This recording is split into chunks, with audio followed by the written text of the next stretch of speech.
Olá, tudo bem? Neste ponto da disciplina, nós vamos começar a falar sobre o tema de redes neurais quânticas. Mas para isso, precisamos dar inicialmente uns conceitos básicos sobre informação e computação quântica, o que nós vamos fazer na presente aula. Na aula próxima já vamos dar a segunda parte, que vai ser já especificamente a parte das redes neurais, ok? Falaremos de uns conceitos muito importantes, como superposição quântica, colapso, qubit, ou qubit, né? O emaranhamento quântico e a computação quântica. Olha, o mundo quântico é o mundo dos quantos, ou partículas mais pequenas, como átomos, elétrons, fótons. E é muito esquisito esse mundo, quando comparado à nossa experiência cotidiana. Além do mais, quando olhamos ou medimos os fenômenos quânticos, o modo como olhamos sempre afeta o que nós enxergamos ou medimos.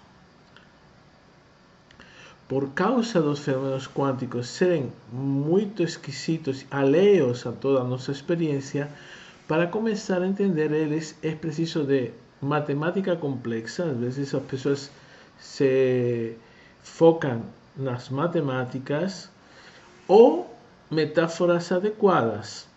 Uma metáfora foi a metáfora do gato de Schrödinger.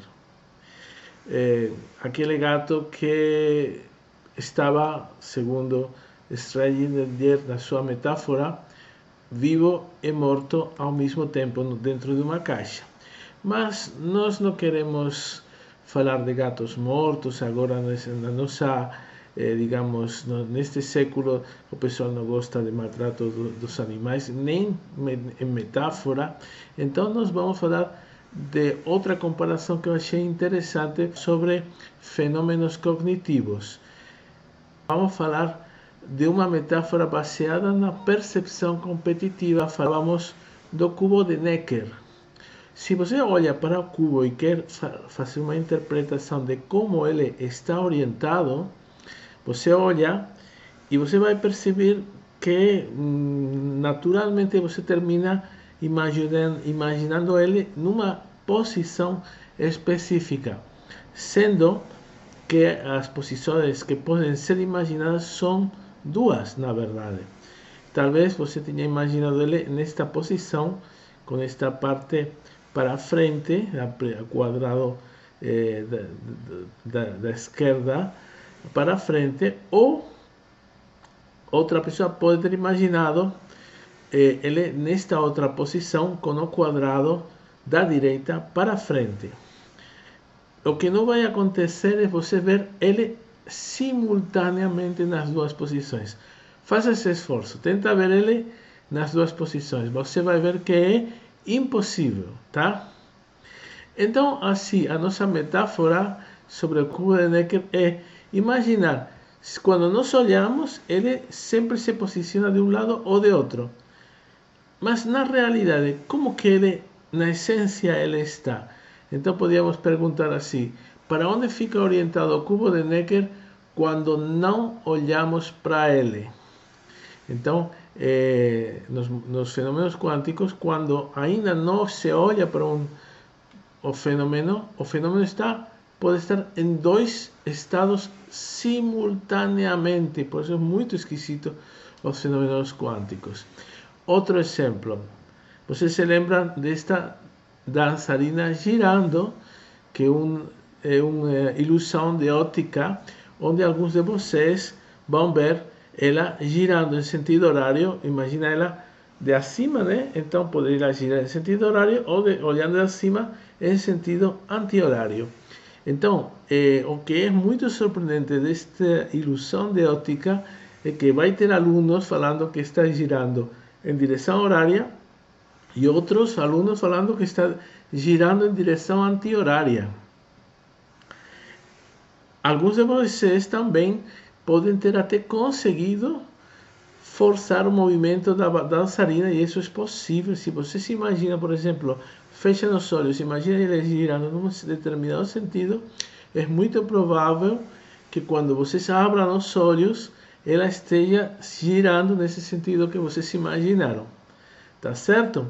Então, este é outro dos exemplos em que um objeto pode estar simultaneamente em dois estados, principalmente quando a pessoa não olha. Então, a pergunta seria: para onde gira a moça quando você não olha?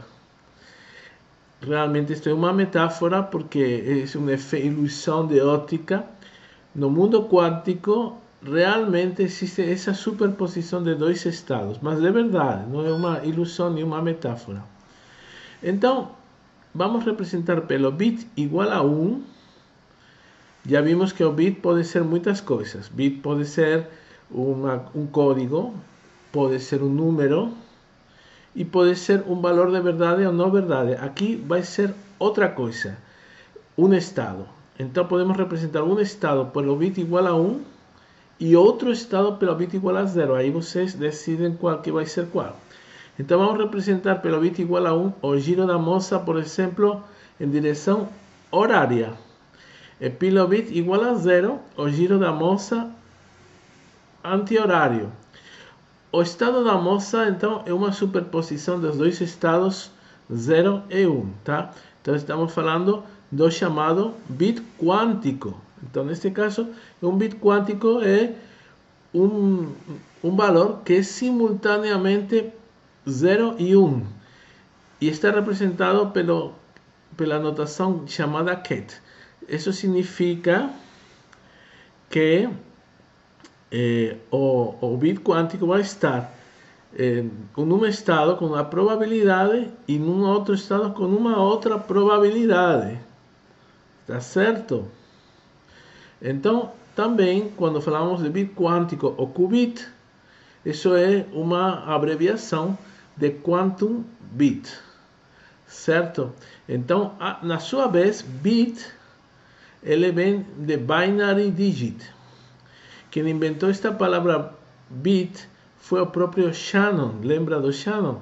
Ele pensou inicialmente chamar ele de Bigit, mas os colegas dele, da empresa Bell, onde ele trabalhava, falaram, olha, binary digit, você pode falar bit, que fica mais enxuto, mais bonito. Então ele falou, tudo bem. Então ele se deixava sempre aconselhar. Então o bit depois virou qubit no caso do bit quântico. Então só quero ressaltar que este gráfico aqui foi extraído de um vídeo que eu achei sensacional e animo vocês a assistirem. Está em inglês e este que nós temos descrito aqui, o título do vídeo. Então vamos falar agora de colapso. O que é colapso? O colapso é que quando olhamos para a moça, por exemplo, que está girando, o estado de superposição direita, esquerda, horário e anti-horário colapsa, mostrando o giro para um lado ou o giro para outro lado. O ato de olhar faz que nós percebamos a moça olhando somente de um lado. Vamos supor que o giro para a direita ou a horário acontece 60% das vezes que olhamos, ou seja, com probabilidade P de 0,6. E o giro para a esquerda será com 40% das vezes. Aqui está errado, deveria ter falado esquerda, né? Então, anti-horário. Observamos que a soma das duas probabilidades, 60% mais 40%, é 1, 0,6 mais 0,4. Então vamos ter aqui a nossa moça e temos que ela é uma mistura de dois giros. Estado da moça, do giro para a direita e do giro para a esquerda, o anti-horário. Então aqui nós temos dois coeficientes, alfa e beta, que se relacionam. Na verdade, eles não são probabilidades, mas tem uma relação com as probabilidades de giro para um lado ou para outro. Então, alfa quadrado seria igual à probabilidade da moça girar para um lado e beta quadrado a moça girando para o lado contrário. Então, observamos que, na verdade, alfa seria a raiz quadrada da probabilidade e beta também a outra raiz quadrada da probabilidade.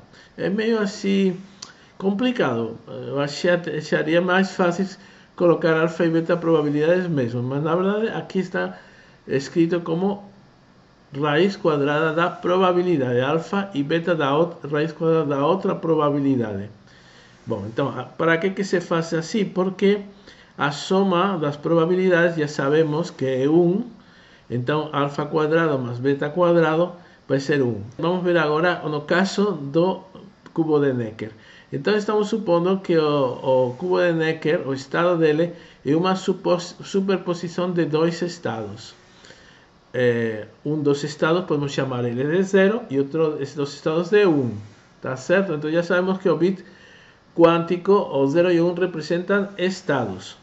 Então, neste caso, já vemos, idêntico que acabamos de explicar para o caso da moça girando, que alfa quadrado é igual à probabilidade de estar num estado, vamos supor estado 0, e beta quadrado a probabilidade de estar num outro estado, vamos supor estado 1. Então, aí vamos supor que essas probabilidades sejam 1/3 e 2/3.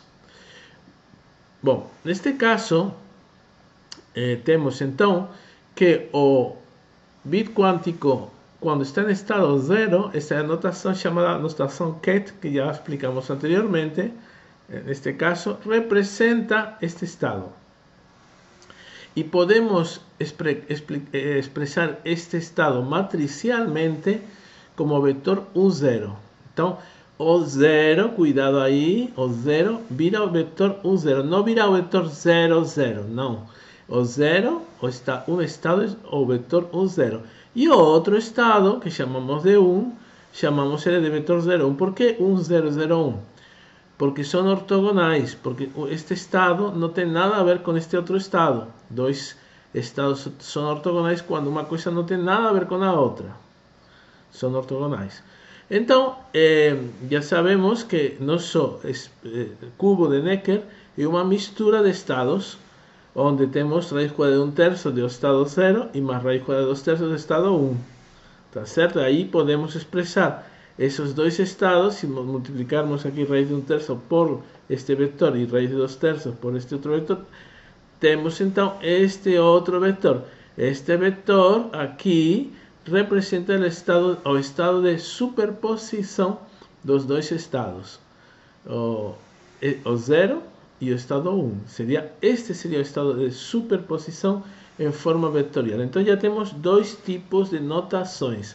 A notação aqui Ket, que é a notação que temos aqui, deste tipo de símbolos, e aqui a notação vetorial, que seria 1, 0. Cuidado, porque este seria 1, 0, não 0, 0, tá? E aqui seria 1, que seria o 0, 1. Tá certo? Então, por que nós fazemos esse tema da raiz quadrada? Porque, como já falamos, quadrado de este valor, que seria 1/3, mais o quadrado de outro valor, 2/3, vai dar 1. Então, nós temos a hipotenusa.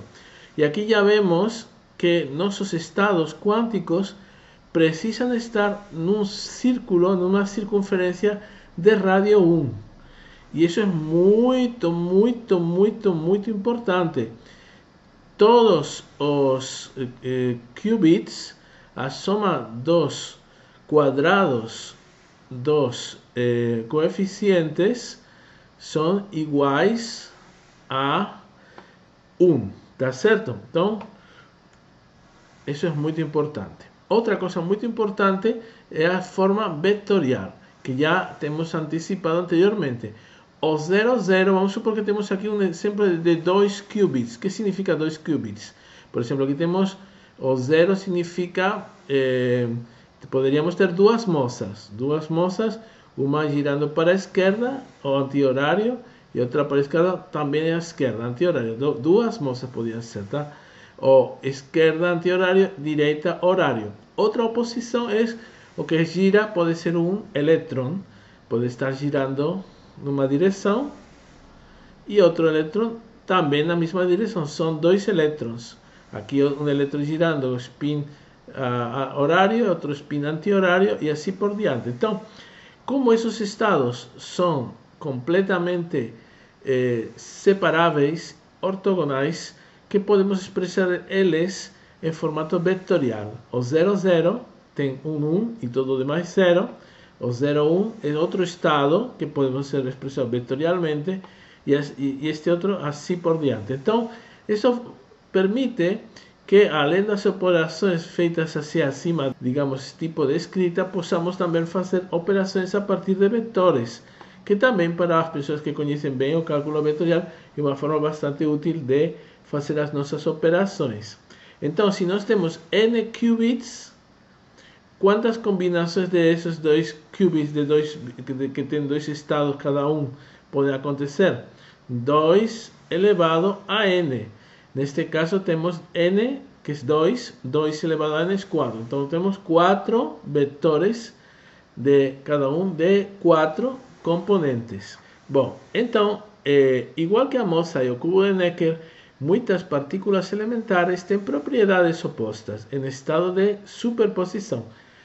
Por exemplo, um mesmo átomo pode estar girando à direita e à esquerda ao mesmo tempo. Um outro exemplo de superposição é a luz, que ao mesmo tempo é onda e partícula. A luz também pode ter uma polarização horizontal e vertical ao mesmo tempo. Por isso temos os cristais polarizados, que são esses óculos que é para evitar, digamos, a luz muito forte, né? Então, isso nós podemos até usar para um experimento muito interessante que depois vamos ver. Para mostrar algo muito claro de como que uma partícula pode estar em dois estados simultaneamente, vamos ver este experimento de 1996 em que Chris Monroe e David Wineland colocaron simultáneamente un átomo de berilio, o sea, un único átomo podía ser colocado en dos locais distintos. O mismo átomo tendo aquela propriedade que se falava dos místicos, né? O princípio da ubiquidade. Então, por exemplo, se falava de alguns monges tibetanos, né? O Padre Pio também, a Igreja Católica, falava que ele podia estar em dois locais ao mesmo tempo. Então, neste caso, a física permite que um átomo esteja em dois locais ao mesmo tempo. E vamos ver como que foi feito este experimento para acontecer isso. Vamos explicar o experimento de Monroe e Wineland. Então, se temos um átomo com espina direita e ele é atingido por um feixe de laser, por conta do spin, o átomo se desloca para um lado. Mas se ele estiver com o spin na direção oposta, quando ele for atingido pelo laser decorrente do impacto, ele vai se deslocar para o outro lado, certo? Então, observou-se que um átomo pode ter os dois spins simultaneamente. Aquilo que estamos pensando, puxa, como é possível acontecer duas coisas? Queríamos colocar a metáfora da moça girando para um lado e outro simultaneamente. Então, os átomos podem ter um spin para a direita e spin para a esquerda simultaneamente. Então pegaram o átomo de berílio, colocaram ele em superposição mediante um bombardeio de laser e ondas de rádio. Então tinha na fórmula uma notação onde tínhamos alfa por espina direita mais beta por espina esquerda. Um átomo com os dois spins em superposição. E o que aconteceu? Aconteceu uma coisa mais inacreditável, que como ele estava em superposição, na hora que foi impactado pelo laser, o átomo se deslocou simultaneamente para a direita, para um lado e para o outro lado, ocupando dois locais simultaneamente. Olha que coisa doida! É uma coisa que é inacreditável, mas é um experimento realizado com total perfeição e que dá para repetir inúmeras vezes. Então, mas o experimento mais importante que nós conhecemos aquele da fenda dupla. Não sei se vocês já estudaram.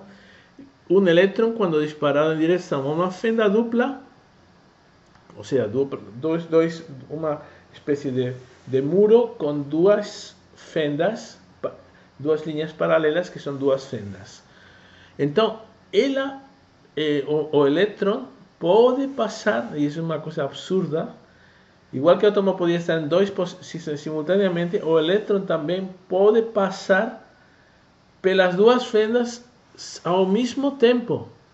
Um objeto passando por dois locais simultaneamente. Então, encontrei no YouTube um filme assim meio de animação, mas muito interessante e muito bem explicadinho, que eu queria passar agora para vocês. Eu vou passar rapidamente. Aqui está a descrição do filme, então para vocês assistirem quando quiserem depois em casa, com mais calma. And here we are, the granddaddy of all quantum weirdness, the infamous double slit experiment. To understand this experiment, we first need to see how particles, or little balls of matter, act. If we randomly shoot a small object, say a marble, at the screen, we see a pattern on the back wall where they went through the slit and hit. Now, if we add a second slit, we would expect to see a second band duplicated to the right. Now, let's look at waves. The waves hit the slit and radiate out, striking the back wall with the most intensity directly in line with the slit. The line of brightness on the back screen shows that intensity. This is similar to the line the marbles make. But when we add the second slit, something different happens. If the top of one wave meets the bottom of another wave, they cancel each other out. So now there is an interference pattern on the back wall. Places where the two tops meet are the highest intensity, the bright lines, and where they cancel, there is nothing. So, when we throw things, that is, matter, through two slits, we get this, two bands of hits. And with waves, we get an interference pattern of many bands. Good so far. Now, let's go quantum next. An electron is a tiny, tiny bit of matter, like a tiny marble. Let's fire a stream through one slit. It behaves just like the marble, a single band. So, if we shoot these tiny bits through two slits, we should get, like the marbles, two bands. What? An interference pattern. We fired electrons, tiny bits of matter through. But we get a pattern like waves, not like little marbles. How? How could pieces of matter create an interference pattern like a wave? It doesn't make sense. But physicists are clever. They thought, maybe those little balls are bouncing off each other and creating that pattern. So, they decide to shoot electrons through one at a time. There is no way they can interfere with each other. But after an hour of this, the same interference pattern is seen to emerge. The conclusion is inescapable. The single electron leaves as a particle, becomes a wave of potentials, goes through both slits, and interferes with itself to hit the wall like a particle. But mathematically, it's even stranger. It goes through both slits, and it goes through neither. And it goes through just one, and it goes through just the other.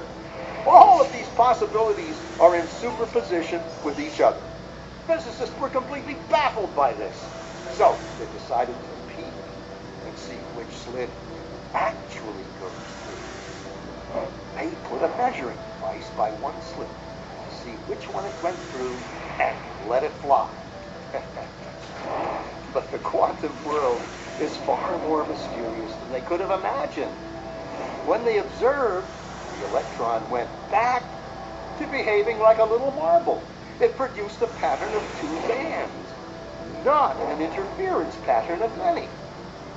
The very act of measuring or observing which slit it went through meant it only went through one, not both. The electron decided to act differently, as though it was aware it was being watched. Bom, o experimento anterior foi feito com elétrons, mas seria possível fazer o mesmo experimento com outras partículas maiores? Bom, é possível se nada atinge essas partículas. No seu voo pelas dupla fenda, nada interfere com essas partículas, porque na hora que interferimos, estamos medindo e estaríamos colapsando o estado. Então, na verdade, foi feito com partículas grandes, que são estas moléculas aqui chamadas fullerenos. Os fullerenos são as moléculas cuyo nome tem a ver com Buckminster Fuller, que era um arquiteto e um pesquisador que criou a cúpula geodésica, aquelas cúpulas que ficam acima dos estádios de futebol. Então, esse tipo de molécula, que tem essa estrutura poligonal muito sofisticada, chama-se fullereno. Então, esse tipo de molécula foi lançada, tipo como foi feito com os elétrons, por uma dupla fenda, e o que é inacreditável, a fullereno se comportou como elétron, ou seja, o elétron chega a passar, na teoria, por as duas fendas. Então, essa partícula também. A única coisa que tinha que ser feito com muito cuidado, porque nada podia atingir, nenhum fóton, nada podia atingir esse fullereno. Então, foi feito em condições de temperatura muito baixas, para não acontecer nada que pudesse alterar esse trajeto. Mas mesmo assim foi conseguido. Então, não, em teoria, não existe um limite para o tamanho das partículas, sempre que não exista nada que contate com essa partícula no trajeto pelas duas fendas. Bom, aqui temos um experimento muito interessante, porque vocês podem pensar, todo isto é muito complicado, precisamos de grandes laboratórios. E neste vídeo do YouTube, chamado Awesome Homemade Quantum Eraser Experiment, eles construem uma dupla fenda. E eles utilizam um laser aqui, este é um pequeno laser. Depois utilizam uma pequena dupla fenda feita manualmente em um papelzinho, né? Aqui está um papel assegurado com um clipe. Só que, além do experimento da dupla fenda, eles colocam numa fenda um cristal polarizado e noutra fenda outro cristal polarizado de modo distinto.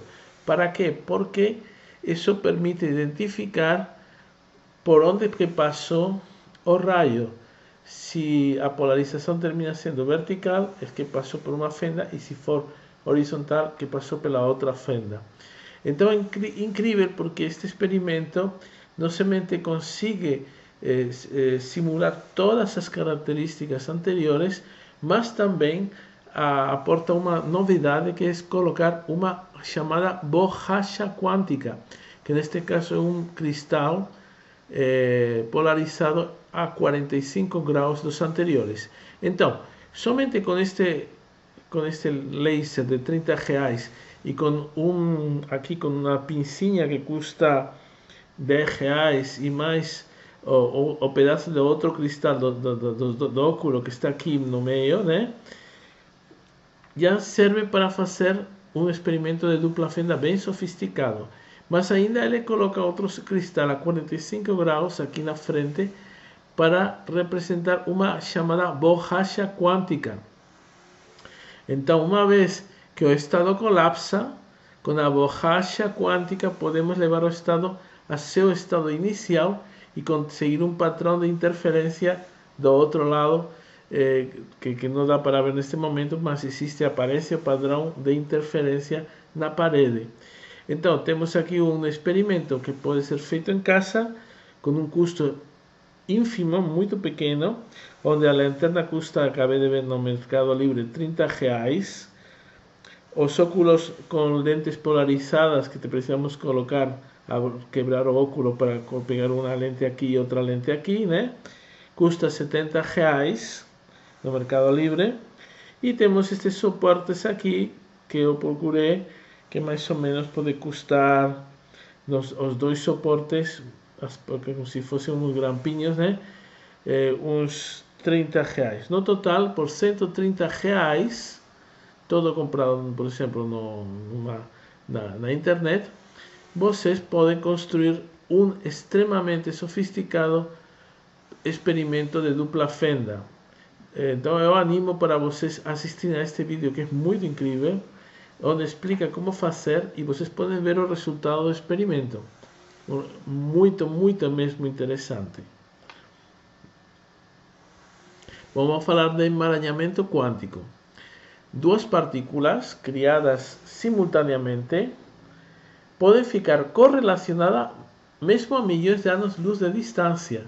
E isso é uma coisa muito inacreditável, como outras coisas dos fenômenos quânticos. Quando uma delas, por exemplo, é observada, o estado quântico dela colapsa, por exemplo, para a espina direita, ou simultaneamente, nesse momento que colapsa uma partícula, a outra, o estado da outra, que poderia estar a milhões de anos-luz de distância, se as duas partículas se afastaram faz muitos anos, a outra partícula também colapsaria no estado oposto. Neste caso, se uma foi para a espina direita, a outra seria spin para a esquerda. Esta possibilidade realmente foi uma possibilidade chamada por Einstein Spooky Action at a Distance.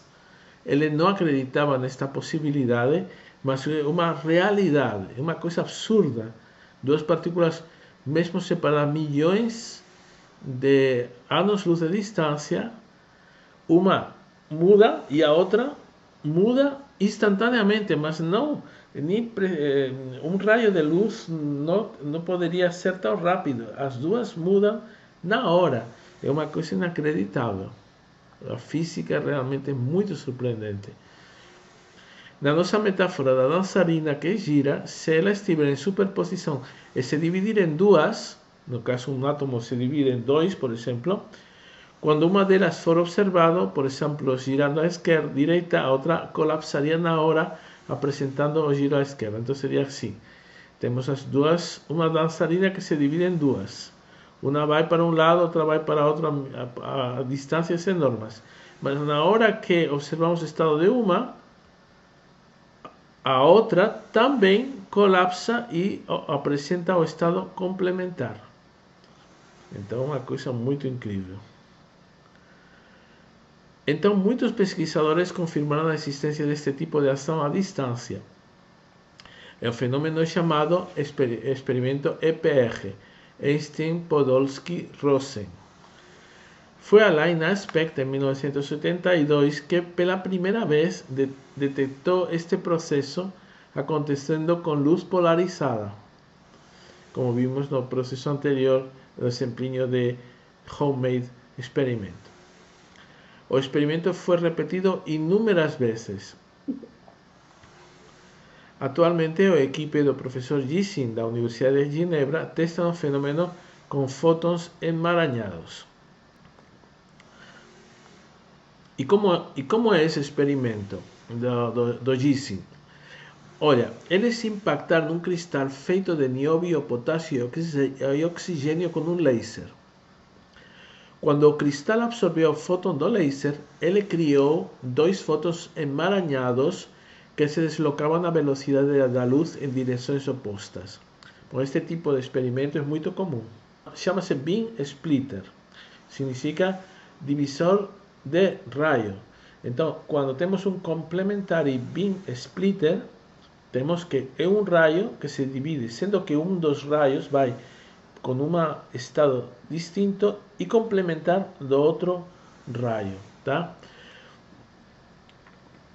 Então, um dos raios ou um fóton foi conduzido para a cidade de Vernex e outro para outra cidade, Bellevue, a 11 km de distância entre elas. Desta vez não foi medido o spin, mas a energia do fóton. A soma das energias dos dois fótons é um valor específico. Quando a energia de um dos dois fótons era medida, a energia complementar era detectada no outro fóton. Então, olha, incrível, né? Este experimento de ação à distância. Bom, agora já vamos falar por fim do que nos interessa mais, a computação quântica. Utiliza bits quânticos. Já sabemos, aqueles que são simultaneamente zeros e uns, representando dois estados. Então, para que serve a computação quântica? Olha, Grover demonstrou que um problema criptográfico que requer 256 iterações poderia ser resolvido com a raiz quadrada de 256, 16 iterações num computador quântico. Isso parece que talvez não seja muito, mas quando você fala de números muito maiores, aí começa a aparecer a diferença. Um computador quântico também utiliza portas lógicas que se aplicam a qubits emaranhados. Então, aí já complica muito, né? Porque não é somente aplicado a um qubit só, não. Temos dois qubits e eles têm esse emaranhamento quântico, de tal modo que quando você mexe em um, o outro sente de algum modo. Então, pode ser aplicado a vários qubits emaranhados, tá? E isso é muito importante. Então, as portas lógicas podem se aplicar aos qubits sem desfazer ou colapsar o qubit. Ou seja, podemos alterar as probabilidades com as portas lógicas, mas não necessariamente vamos fazer colapsar, ou seja, quebrar a unidade desse conjunto. Então, as portas lógicas podem ser feitas aos poucos e somente a medida pode ser feita no final. Então, após realizar as operações, podemos colapsar os qubits para saber no final de várias portas lógicas o resultado. Se realmente você quer já, às vezes, confirmar o resultado, pode repetir mais de uma vez o experimento. Vamos colocar um exemplo. Aqui temos, por exemplo, dois átomos. Vamos supor que sejam dois átomos, cada um com uma propriedade, o estado 0 e outro estado 0. Tá? Um átomo em estado 0 pode ser espina esquerda e outro átomo em estado 0, espina esquerda. Em princípio, estes dois átomos não estão emaranhados, mas quando passamos pela primeira porta quântica, às vezes utiliza-se uma porta chamada Hadamard. Essa porta permite acrescentar estes coeficientes, e quando já temos estes coeficientes, significa que os resultados, os bits quânticos já estão emaranhados. Então, temos dois estados. O estado 0, 0, aplicamos uma porta quântica e obtemos que temos dois estados que já estão emaranhados. Ou seja, temos dois qubits, dois átomos. O átomo está para a espina esquerda, outro para a direita e esquerda. Então, esses dois estados já têm uma probabilidade de cada um de acontecer. Então, podemos aplicar uma segunda porta quântica e não estamos colapsando nada. Simplesmente estamos alterando as probabilidades, inclusive acrescentando mais estados. Ou seja, neste caso já tínhamos somente dois estados, né? Zero, na verdade, o estado primário 0,1 e o estado 1,0, tá? Aqui uma mistura dos estados dos átomos iniciais. Então, aí podemos ter uma mistura maior de estados dos dois bits quânticos, aqui dois bits quânticos que podem aparecer cada um desses dois bits quânticos combinações dos dois bits quânticos nestas probabilidades. Na verdade, a probabilidade seria, né, o quadrado, né, destes valores de raízes quadradas. Bom, então, o que acontece? Aí, uma vez que fazemos a medição, aí já vamos obter um colapso, ou seja, vamos obter somente um dos três estados. Tá certo? Imagina que de repente você tem este átomo primeiro está com Bob e este outro átomo está com Alice. São duas pessoas que acabei de inventar o nome, embora exista um tema de teleportação quântica chamado a história de Alice e Bob. Vocês podem ir atrás disso, é bem interessante. Vamos supor que esto está com Bob, este átomo, e este outro átomo, o segundo átomo, está com Alice. E aí, o que acontece? Eles estão afastados milhares de quilômetros. Mas, depois de fazer uma série de processos quânticos, colapsar depois esses quantos emaranhados, mesmo que um esteja em um lado e outro esteja em outro lado. E se, por exemplo, Bob tem que o resultado é zero, já podemos imaginar que estamos neste estado aqui, que é o único que tem o resultado zero, porque o outro tem aqui 1 e 1. Então já podemos saber que Alice tem o átomo em estado 1. Por quê?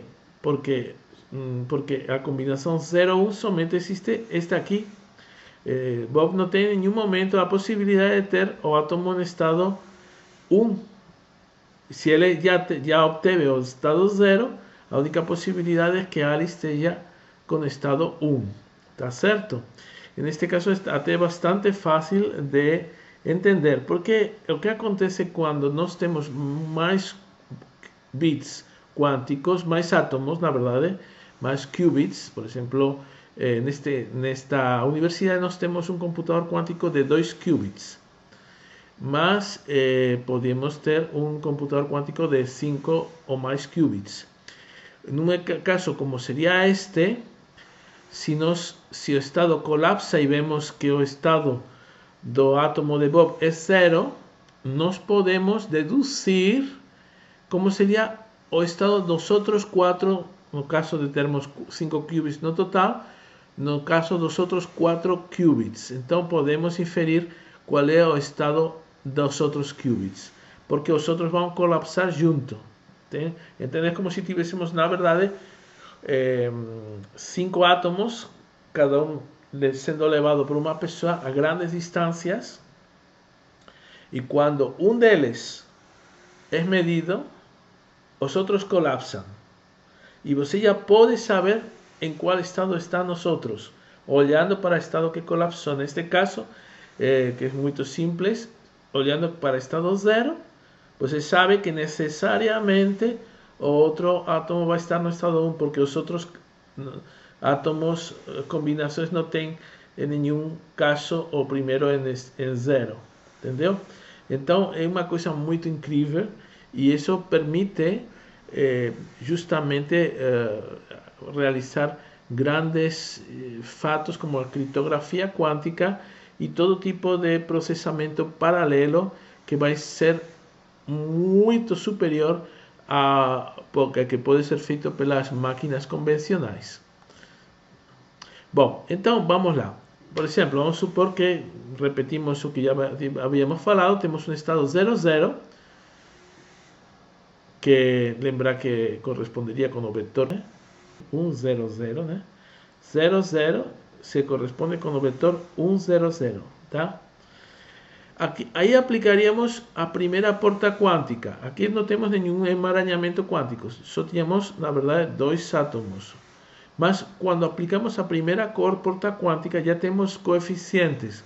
Quando temos coeficientes, significa que já temos emaranhamento. E aí já observamos que o primeiro estado tem módulo 1. Isso é uma coisa muito importante, tá certo? Estamos trabalhando sempre com estados de módulo 1. Então, aqui temos que este estado é um estado emaranhado, onde temos dois estados, duas combinações de estados, o 0 e um 0 emaranhados, misturados de algum modo. Aí aplicamos outra porta quântica e com isso criamos outro estado, que é o 1-1. Então já temos outro estado, como já vimos, tá certo? Mas aqui está em formato vetorial, tá certo? Porque quando temos dois bits quânticos, isso representa um vetor de 2 elevado a n. No caso de n bits quânticos, pues 2 elevado a n componentes, tá certo? Então já temos esse outro. E aí que acontece? Depois medimos. Quando medimos, colapsamos. O normal, por conta de ser esta probabilidade maior, es que colapse en 0,1, que sería este estado, 0,1. Y a partir de ahí ya podemos imaginar que si tenemos aquí un 0, si no solamente observamos el 0, ya podemos imaginar que otro va a ser 1, porque no existe ninguna de esas otras combinaciones nos otros bits cuánticos. Entonces, básicamente, cualquier porta lógica, cuando ya trabajamos con vectores, en vez de formato ket, uma porta quântica não é mais do que uma matriz. Neste caso, uma matriz unitária. Esta é a matriz chamada, acho que é a da Hadamard.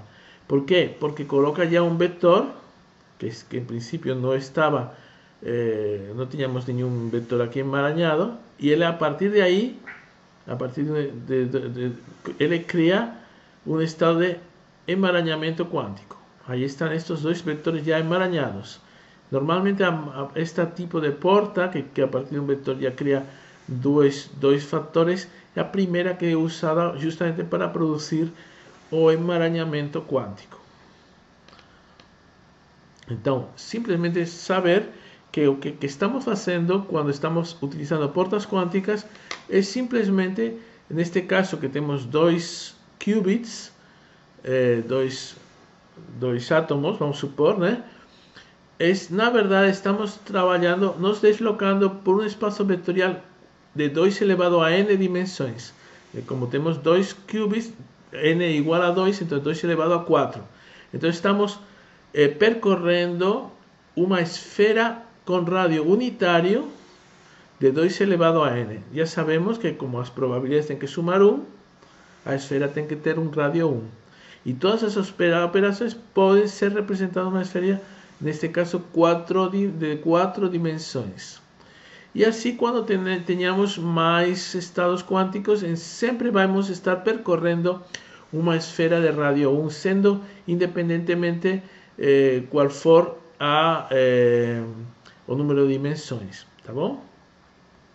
Aí no final podemos já medir, fazer a medição e colapsar e podemos já chegar a alguma conclusão. Mas as operações lógicas podem todas ser feitas sem quebrar o emaranhamento. Então podemos ir fazendo operações lógicas. Não estamos alterando, estamos mudando o estado de emaranhamento, os coeficientes.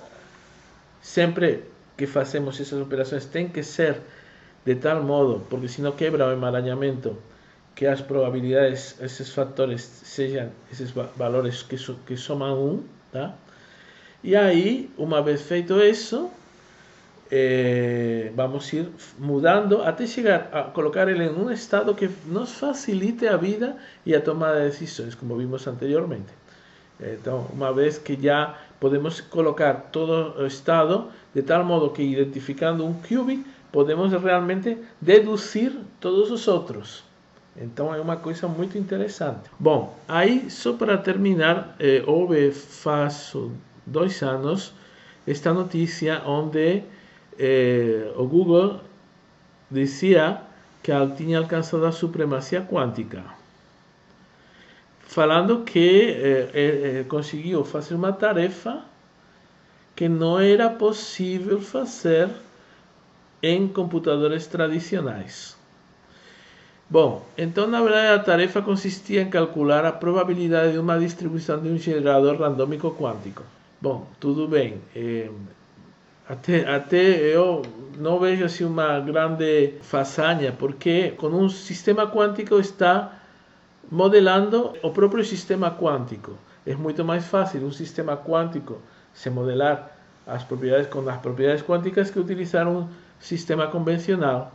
Obviamente, uma operação quântica demora menos que um sistema quântico do que num sistema não quântico, simulando a mesma operação quântica. Então, assim, aparentemente foi uma grande notícia, mas se você para pensar, né, que um computador quântico faça melhor do que os outros, uma operação que ele já faz, acostuma a fazer por ser quântico, isso aí não acho que seja uma grande notícia, mas tudo bem. E de fato, posteriormente, essa parte de supremacia, né, já começou a ficar meio um termo também que o pessoal não gostou muito. Então já parece meio autoritário esse termo. Então já não se fala mais de supremacia.